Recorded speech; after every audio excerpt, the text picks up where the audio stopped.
कि प्रिय कलाम साहब, आपके जाने का दुख बहुत है मुझे, लेकिन गुस्सा भी बहुत आ रहा है। आप ये क्या सिखाकर चले गए? आपने जीवन में सिर्फ 2 छुट्टियां ली। आप तो प्रेसिडेंट ऑफ इंडिया थे, आराम कर सकते थे, फिर एक काम की रट क्यों लगाए रहे? सबसे पहली बात, आप नेता ही क्यों बने? क्या कोई नेता पढ़ा लिखा होता है?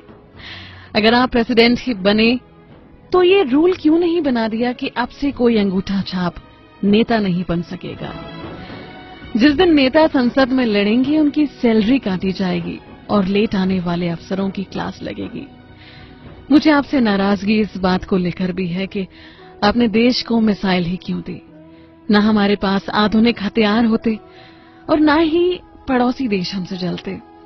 आप एक बैग लेकर राष्ट्रपति भवन में पहुंचे थे और कार्यकाल खत्म होने के बाद एक बैग लेकर निकल गए, जबकि आपसे बाद वाले ट्रकों में सामान भरकर निकले थे।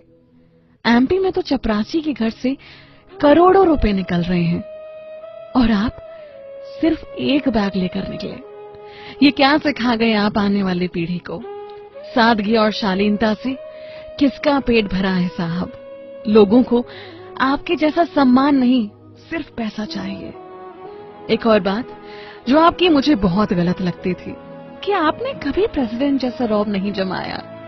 यहाँ पार्षद बनते ही नेता ऐसे मदमस्त हाथी की तरह चलता है कि उसे आसपास वाले दिखाई नहीं देते, लेकिन आपके लिए कोई ऊंची कुर्सी ही लगा दे तो आप नाराज हो जाते थे।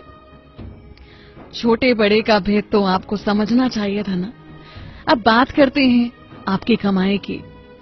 जितना मुझे पता है, देश के राष्ट्रपति को लाख रुपए से ज्यादा की सैलरी हर महीने मिलती है और सुविधाएं अलग से। सरकार पैसे देती है खुद पर खर्च करने के लिए, ऐशो आराम और मौज मस्ती के लिए, लेकिन आपने सारी सैलरी एनजीओ को दान दे दी। यहाँ तक जब आपके घर वाले दिल्ली घूमने आए तो उन पर हुआ खर्च भी आपने अपनी सैलरी से ही दिया। एक बार हुक्म तो देते, सब कुछ फ्री में हो जाता। आज का नौजवान वैसे ही पॉलिटिक्स में नहीं आता और अगर आप जैसे 2-3 प्रेसिडेंट और आ गए तो नौजवानों का नेतागिरी से विश्वास ही उठ जाएगा। मैंने ये भी सुना है कि आप सफलता का सारा श्रेय अपनी टीम या जूनियर्स को देते थे। अच्छा हुआ प्राइवेट कंपनी में नौकरी नहीं की, नहीं तो जल्दी निकाल दिए जाते और सब आप पर हंसते जैसे आपने कोई बड़ा गुनाह कर दिया हो।